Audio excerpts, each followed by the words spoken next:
पटना शहर की भीड़ भाड़ वाली सड़कों पर उस दिन कुछ अलग ही हलचल थी। दोपहर की तेज धूप में भी लोग अपनी अपनी जिंदगी की दौड़ में भाग रहे थे। लेकिन उसी भीड़ में एक ऐसा पल आने वाला था जो कई जिंदगियों को बदलने वाला था। अगर आपसे कोई सड़क पर खड़े होकर हंस दे, आपकी गरीबी का मजाक उड़ाए, आपके सपनों को कुचल दे, तो आप क्या करेंगे?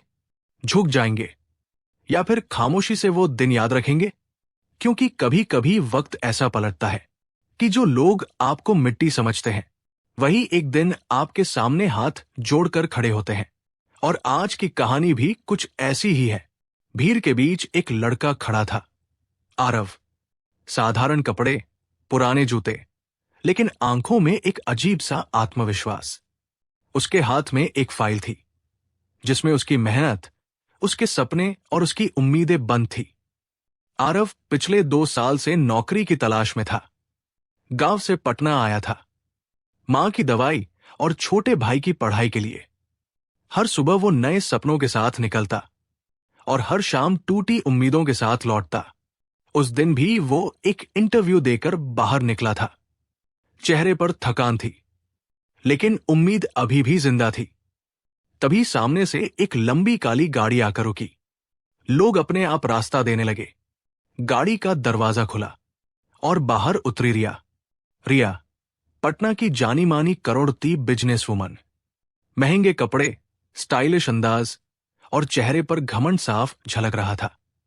उसके पीछे पीछे उसके स्टाफ के लोग भी चल रहे थे। रिया की नजर अचानक आरव पर पड़ी। वो कुछ सेकंड के लिए रुकी, फिर हल्की सी हंसी उसके चेहरे पर आ गई। ये भी इंटरव्यू देने आया था? उसने अपने मैनेजर से पूछा। मैनेजर ने धीरे से कहा, मैम, आज बहुत लोग आए थे। रिया ने आरव को ऊपर से नीचे तक देखा। उसके कपड़े, उसके जूते, उसका बैग, और फिर हंसते हुए बोली, कुछ लोग ना अपनी औकात भूल जाते हैं। आसपास खड़े लोग भी धीरे धीरे मुस्कुराने लगे। आरव ने सब सुना। उसके कानों में वो शब्द गूंज रहे थे, औकात भूल जाते हैं। लेकिन उसने कुछ नहीं कहा। उसने बस एक बार रिया की तरफ देखा और फिर अपनी नजरें झुका ली। उसकी आंखों में गुस्सा नहीं था, दर्द भी नहीं, बस एक अजीब सी खामोशी थी। रिया आगे बढ़ गई, लेकिन जाते जाते एक और ताना मार गई, अगली बार इंटरव्यू देने से पहले आईना देख लेना। आरव वही खड़ा रह गया। उसके हाथ में पकड़ी फाइल थोड़ी कस गई। उसने गहरी सांस ली और धीरे से खुद से कहा, एक दिन। लेकिन उसने वाक्य पूरा नहीं किया। वो जानता था, सपने बोलकर नहीं, करके दिखाए जाते हैं। आरव उस दिन सीधा घर नहीं गया। वो शहर के एक छोटे से पार्क में बैठ गया।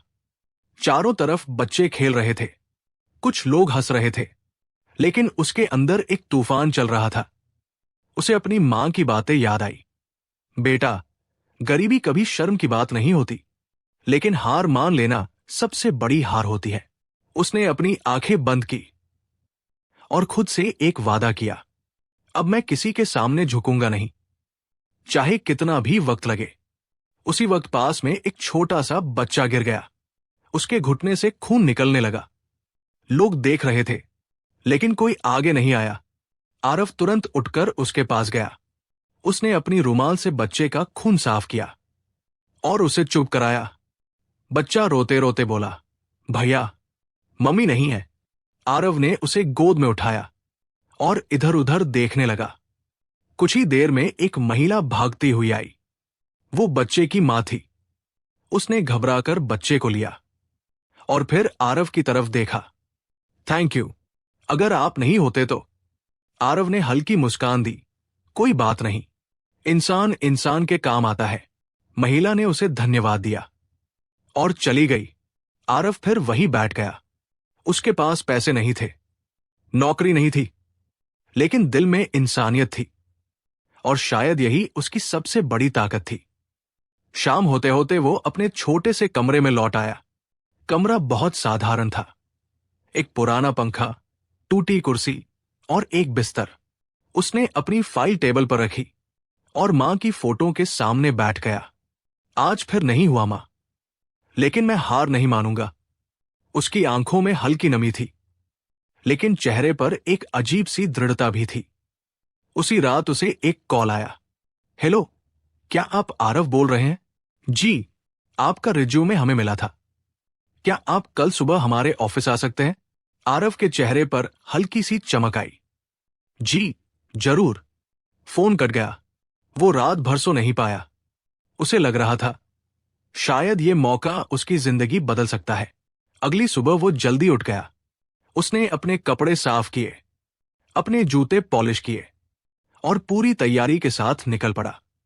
लेकिन उसे नहीं पता था जिस ऑफिस में वो इंटरव्यू देने जा रहा है वो उसी कंपनी का है जहां रिया मालिक है। किस्मत फिर से एक खेल खेलने वाली थी। आरव ऑफिस पहुंचा। बाहर वही बड़ी बिल्डिंग, वही चमक दमक और वही माहौल। उसने अंदर कदम रखा। दिल थोड़ा तेज धड़क रहा था, लेकिन इस बार उसकी आंखों में डर नहीं था। रिसेप्शन पर जाकर उसने अपना नाम बताया। उसे बैठने को कहा गया। कुछ देर बाद उसी कॉरिडोर से रिया आती हुई दिखी। उसकी नजर फिर से आरव पर पड़ी। इस बार वो रुकी नहीं, लेकिन उसके चेहरे पर एक हल्की सी मुस्कान जरूर आई, जैसे वो किसी खेल का मजा लेने वाली हो। आरव ने भी उसे देखा, लेकिन इस बार उसने नजरें नहीं झुकाई। दोनों की आंखें कुछ सेकंड के लिए मिली और वहीं से शुरू हुआ एक ऐसा सफर जहां घमंड और इंसानियत आमने सामने आने वाले थे, जहां मजाक उड़ाने वाली एक दिन हाथ जोड़ने पर मजबूर होगी। लेकिन कैसे? ये कहानी अभी बस शुरू हुई है। अगली सुबह का वो ऑफिस, जहां हर चीज चमक रही थी, लेकिन उस चमक के पीछे छुपी थी एक ऐसी कहानी जो अभी सामने आना बाकी थी। आरव रिसेप्शन के सामने बैठा था। उसकी नजर बार बार उस दरवाजे पर जा रही थी जहां से इंटरव्यू के लिए बुलाया जाना था। दिल तेज धड़क रहा था, लेकिन इस बार उसमें डर नहीं, एक अजीब सा आत्मविश्वास था। उसी समय ऑफिस का माहौल अचानक बदल गया। स्टाफ सीधे खड़े हो गए, कुछ लोग फाइलें संभालने लगे और सबकी नजर एक ही दिशा में टिक गई। रिया आ रही थी। उसका वही रौब, वही चाल, जैसे पूरी दुनिया उसके इशारों पर चलती हो। उसने हल्की नजर आरव पर डाली और इस बार बिना रुके सीधे अपने केबिन में चली गई। लेकिन उस एक नजर में भी वही तिरस्कार था, वही अहंकार। कुछ देर बाद एक स्टाफ मेंबर बाहर आया और बोला, आरव? जी। उसने तुरंत उठकर जवाब दिया, मैम आपको खुद इंटरव्यू लेंगी। ये सुनकर बाकी लोग एक दूसरे को देखने लगे। किसी को समझ नहीं आया कि एक साधारण लड़के का इंटरव्यू खुद कंपनी की मालिक क्यों ले रही है। आरव के कदम धीरे धीरे केबिन की तरफ बढ़े। दरवाजा खुला और सामने वही चेहरा था, रिया। रिया अपनी कुर्सी पर बैठी थी, हाथ में कॉफी मग और चेहरे पर हल्की सी मुस्कान। लेकिन वो मुस्कान स्वागत की नहीं थी, मजाक की थी। तो फिर से मिल ही गए हम, उसने कुर्सी पर पीछे झुकते हुए कहा। आरव चुप रहा। बैठो, रिया ने इशारा किया। आरव बैठ गया। रिया ने उसकी फाइल उठाई। कुछ सेकंड तक उसे देखा, फिर अचानक फाइल बंद कर दी। तुम्हें सच में लगता है कि तुम इस कंपनी में काम कर सकते हो? कमरे में एक अजीब सी खामोशी छा गई। आरव ने धीरे से कहा, मौका मिलेगा तो कोशिश जरूर करूंगा। रिया हल्का सा हंसी। कोशिश? उसने ताना मारते हुए कहा, यहां कोशिश नहीं, क्लास चाहिए होती है, और वो तुम्हारे पास नहीं है। आरव ने उसकी आंखों में देखा, लेकिन इस बार भी उसने कोई जवाब नहीं दिया। रिया ने टेबल पर उंगलियां टकराई, जैसे वो कुछ सोच रही हो। फिर अचानक बोली, ठीक है, मैं तुम्हें एक मौका देती हूं। आरव थोड़ा चौंका, लेकिन इंटरव्यू से नहीं, एक टेस्ट से। कैसा टेस्ट? आरव ने पूछा। रिया उठी और केबिन के बाहर जाने लगी। चलो मेरे साथ, उसने कहा। पूरा स्टाफ हैरान था। कंपनी की मालिक खुद एक उम्मीदवार को लेकर बाहर जा रही थी। रिया आरव को लेकर ऑफिस के पीछे वाले एरिया में गई, जहां एक छोटा सा गोदाम था। अंदर बहुत सारा सामान बिखरा पड़ा था, पुरानी फाइलें, टूटे बॉक्स, धूल से भरे रैक। रिया ने कहा, अगर तुम्हें यहां काम करना है तो पहले ये सब साफ करना होगा। आरव ने चारों तरफ देखा। अकेले? उसने पूछा। रिया ने मुस्कुराते हुए कहा, हां, अकेले। फिर थोड़ा रुककर बोली, और हां, ये काम आज ही पूरा होना चाहिए। ये कोई इंटरव्यू नहीं था, ये अपमान था। आसपास खड़े कुछ कर्मचारी धीरे धीरे मुस्कुरा रहे थे। उन्हें पता था ये सब जानबूझकर किया जा रहा है। आरव कुछ सेकंड तक चुप खड़ा रहा। उसके अंदर बहुत कुछ चल रहा था। क्या वो यहां से चला जाए, या फिर ये सबसे ले? उसने अपनी मां की तस्वीर याद की, वो छोटे भाई का चेहरा, और फिर उसने धीरे से कहा, ठीक है, मैं कर दूंगा। रिया ने बिना कुछ कहे सिर हिलाया और वहां से चली गई। पूरा दिन आरव उस गोदाम में काम करता रहा।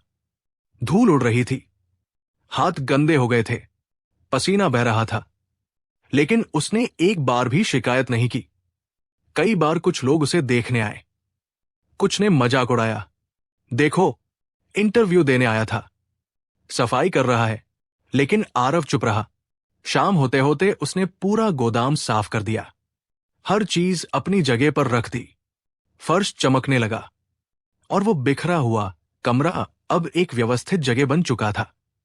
वो थक चुका था, लेकिन उसके चेहरे पर संतोष था। रिया वापस आई।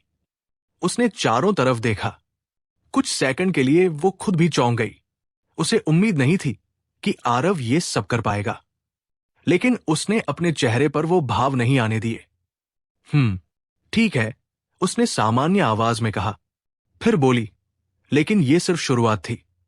आरव ने कुछ नहीं कहा। रिया ने फिर से ताना मारा, अगर तुम्हें लगता है कि इससे तुम इंप्रेस कर दोगे तो तुम गलत हो। आरव ने धीरे से कहा, मैं किसी को इंप्रेस करने नहीं आया, बस काम करने आया हूं। रिया कुछ सेकंड के लिए चुप हो गई। ये जवाब उसने उम्मीद नहीं की थी। उसने पहली बार गौर से आरव को देखा।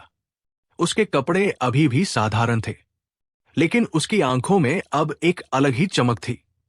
रिया ने कहा, ठीक है, कल फिर आना, देखते हैं तुम कितने दिन टिकते हो। आरव ने सिर हिलाया और वहां से निकल गया। ऑफिस से बाहर आते ही उसने आसमान की तरफ देखा, जैसे खुद से कह रहा हो, ये तो बस शुरुआत है। लेकिन उसे नहीं पता था, रिया सिर्फ उसका टेस्ट नहीं ले रही थी, वो उसे तोड़ने की कोशिश कर रही थी। और दूसरी तरफ किस्मत धीरे धीरे एक ऐसा खेल बुन रही थी जहां हालात अचानक पलटने वाले थे। उसी रात रिया अपने आलीशान घर में बैठी थी, हाथ में वाइन ग्लास, सामने शहर की चमकती लाइट्स, लेकिन उसके चेहरे पर शांति नहीं थी। बार बार उसे आरव का वो जवाब याद आ रहा था, मैं किसी को इंप्रेस करने नहीं आया। वो पहली बार था जब किसी ने उसके सामने झुकने से मना किया था। रिया ने खुद से कहा, देखती हूं कब तक ये एटीट्यूड रहता है। उसे नहीं पता था कि ये एटीट्यूड नहीं, एक इंसान की असली ताकत थी, और यही ताकत जल्द ही उसकी अपनी दुनिया हिला देने वाली थी। अगला दिन एक नया मोड़ लेकर आने वाला था, जहां सिर्फ इम्तिहान नहीं होगा, बल्कि इंसानियत की असली कीमत सामने आएगी। अगली सुबह पटना शहर में हल्की ठंडी हवा चल रही थी, लेकिन आरव के अंदर एक अलग ही गर्मी थी, संघर्ष की, जिद की, और खुद को साबित करने की। वो समय से पहले ही ऑफिस पहुंच गया। कल जो हुआ था वो किसी भी इंसान को तोड़ सकता था, लेकिन आरव टूटने वालों में से नहीं था। वो चुपचाप वही कुर्सी पर बैठ गया जहां कल बैठा था। कुछ कर्मचारी उसे देखकर फिर से मुस्कुराए, जैसे आज भी कोई नया तमाशा देखने वाले हों। थोड़ी देर बाद फिर वही माहौल बदल गया। रिया आई। इस बार उसने सीधे आरव को देखा, लेकिन कुछ कहा नहीं, बस एक हल्की सी मुस्कान जिसमें अब भी अहंकार था, लेकिन साथ में एक हल्की सी जिज्ञासा भी। आ गए तुम? उसने केबिन में बैठते हुए कहा। जी, आरव ने शांत स्वर में जवाब दिया। रिया ने इंटरकॉम उठाया, उसे अंदर भेजो। आरव केबिन में गया। रिया इस बार फाइल नहीं देख रही थी, वो सिर्फ आरव को देख रही थी। तुम्हें लगता है कि तुम हर टेस्ट पास कर लोगे? उसने पूछा। आरव ने बिना झिझक कहा, मैं कोशिश जरूर करूंगा। रिया ने इस बार हंसी नहीं उड़ाई, बस बोली, आज का टेस्ट थोड़ा अलग है। वो उठी और फिर से बाहर चलने लगी। इस बार वो आरव को ऑफिस से बाहर लेकर गई, सीधे शहर के एक पुराने इलाके में। वहां कच्ची सड़कें थी, टूटी हुई झोपड़ियां और चारों तरफ गरीबी साफ दिखाई दे रही थी। रिया ने गाड़ी रुकवाई। उतरो, उसने कहा। दोनों नीचे उतरे। आरव ने चारों तरफ देखा। ये जगह उसे अपने गांव की याद दिला रही थी। रिया ने कहा, यहां हमारी कंपनी का एक छोटा प्रोजेक्ट है, लेकिन ये एरिया मेरे लिए सिर्फ एक डाटा है।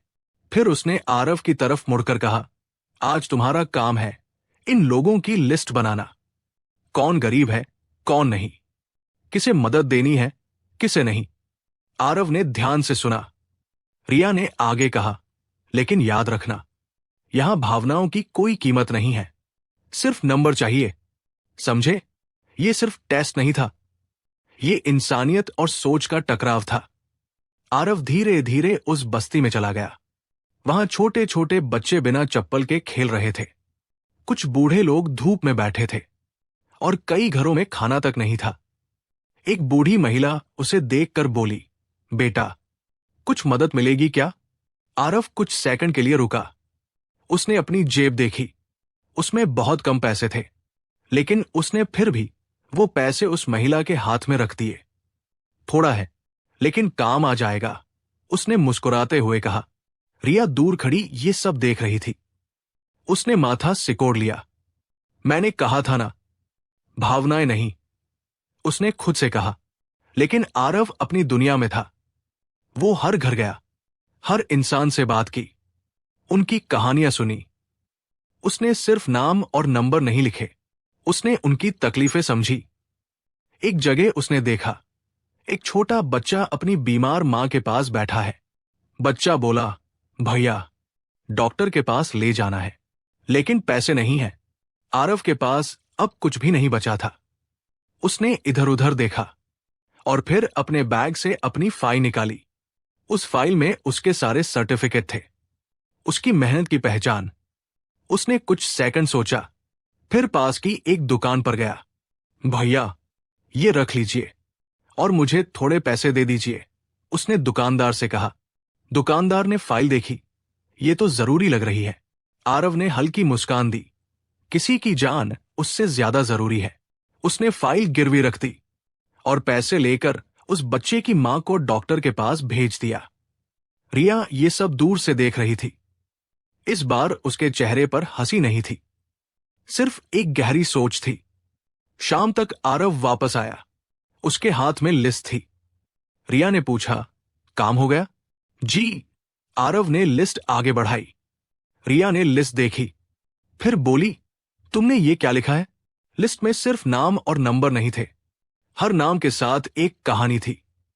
उनकी हालत, उनकी जरूरत। रिया ने गुस्से में कहा, मैंने तुम्हें कहानी लिखने को नहीं कहा था। आरव ने शांत आवाज में कहा, मैम, अगर हम सिर्फ नंबर देखेंगे तो इंसानियत कहां जाएगी? रिया चुप हो गई।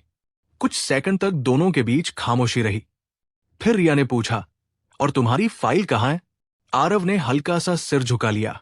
वो मैंने दे दी। क्या मतलब? रिया की आवाज तेज हो गई। आरव ने सब सच बता दिया। रिया पहली बार पूरी तरह से चौंक गई। तुम पागल हो क्या? उसने कहा, तुम्हारी पहचान थी वो फाइल। आरव ने मुस्कुराते हुए कहा, किसी की जान बचाना, उससे बड़ी पहचान है। कमरे में सन्नाटा छा गया। रिया के पास कोई जवाब नहीं था। उसने पहली बार महसूस किया कि जिसके पास कुछ नहीं है वो भी कितना अमीर हो सकता है, और जिसके पास सब कुछ है वो अंदर से कितना खाली हो सकता है। रिया ने धीरे से कहा, तुम जा सकते हो। आरव मुड़ा और बाहर चला गया। लेकिन इस बार रिया की नजरें उसका पीछा करती रहीं। उसके मन में पहली बार सवाल उठे, क्या वो अब तक गलत थी? क्या पैसा ही सब कुछ है? और सबसे बड़ा सवाल, क्या वो उस इंसान को पहचान पाई जिसे वो कल तक सिर्फ गरीब समझ रही थी? उधर आरव बाहर निकल चुका था। उसके पास अब नौकरी की उम्मीद भी कम थी और उसकी फाइल भी नहीं थी, लेकिन उसके चेहरे पर सुकून था। उसे लगा आज उसने कुछ सही किया, लेकिन उसे नहीं पता था कि उसकी यही इंसानियत अब एक तूफान बनकर रिया की जिंदगी में आने वाली है। और वो दिन दूर नहीं जब वही रिया जिसने आज उसे ठुकराया, उसी के सामने हाथ जोड़कर खड़ी होगी। उस रात पटना की सड़कों पर हल्की बारिश शुरू हो चुकी थी। शहर की चमकती लाइट्स पानी की बूंदों में टूटकर और भी धुंधली लग रही थी, लेकिन रिया के मन के अंदर जो हलचल थी वो उससे कहीं ज्यादा गहरी थी। वो अपने आलीशान कमरे में बैठी थी, सामने बड़ी कांच की खिड़की, हाथ में वही वाइन ग्लास, लेकिन आज वो ग्लास उसके हाथ में कांप रहा था। बार बार उसे वही दृश्य याद आ रहा था। एक लड़का जिसने अपनी पहचान, अपने सर्टिफिकेट, सब कुछ एक अनजान औरत की जान बचाने के लिए दे दिया। रिया ने खुद से कहा, यह लड़का अलग क्यों है? उसने अपने आसपास देखा, सब कुछ था उसके पास, पैसा, नाम, ताकत, लेकिन फिर भी आज उसे पहली बार खुद से खालीपन महसूस हो रहा था। उसी वक्त उसका फोन बजा। मैम, सर की तबीयत अचानक बहुत खराब हो गई है। दूसरी तरफ से आवाज घबराई हुई थी। रिया का चेहरा एकदम बदल गया। क्या हुआ पापा को? उसकी आवाज कांप गई। हार्ट अटैक, हम उन्हें अस्पताल ले जा रहे हैं। रिया के हाथ से फोन लगभग छूट गया। वो तुरंत घर से निकली।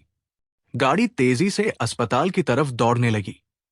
बारिश और तेज हो चुकी थी, सड़कों पर ट्रैफिक था, लेकिन उस वक्त रिया को सिर्फ एक ही चीज दिख रही थी, अपने पिता का चेहरा।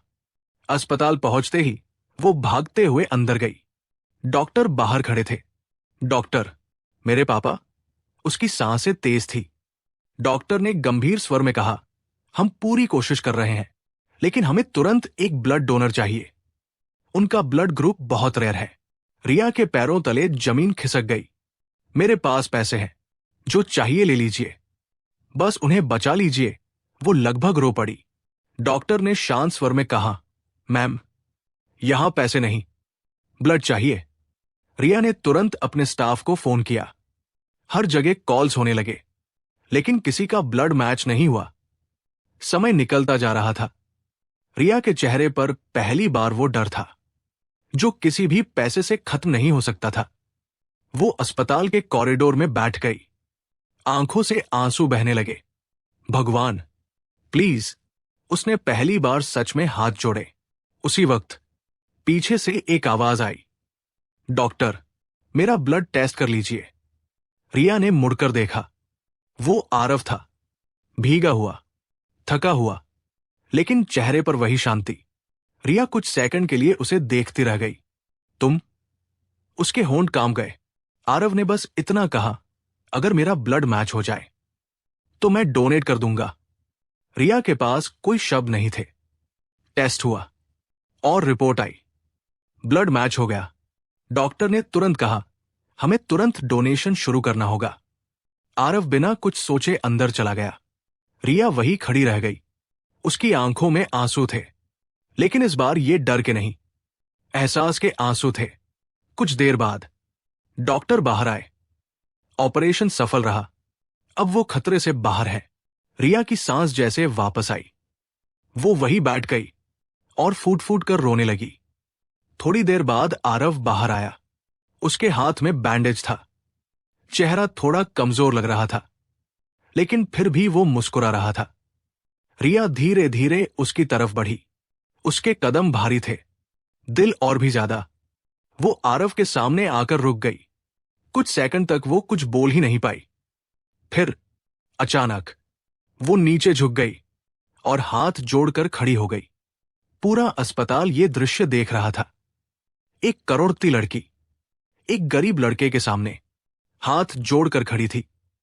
रिया की आंखों से आंसू बह रहे थे। मुझे माफ कर दो, उसकी आवाज टूट रही थी। मैंने तुम्हारा मजाक उड़ाया, तुम्हें अपमानित किया, और तुमने मेरे पापा की जान बचा ली। आरव ने तुरंत उसे उठाया। ऐसा मत कीजिए, उसने शांत स्वर में कहा। रिया ने उसकी तरफ देखा। तुम इतने अच्छे क्यों हो? उसने रोते हुए पूछा। आरव ने हल्की मुस्कान दी। क्योंकि मेरी मां ने सिखाया है, इंसानियत कभी छोटी नहीं होती। रिया चुप हो गई। उस दिन उसके अंदर कुछ टूट गया और कुछ नया बन गया। अगले दिन पूरे ऑफिस में एक मीटिंग बुलाई गई। सभी कर्मचारी मौजूद थे। रिया सामने खड़ी थी, लेकिन आज वो पहले जैसी नहीं लग रही थी। उसकी आवाज में अब घमंड नहीं, विनम्रता थी। उसने कहा, आज मैं आप सबके सामने एक बात स्वीकार करना चाहती हूं कि मैं गलत थी।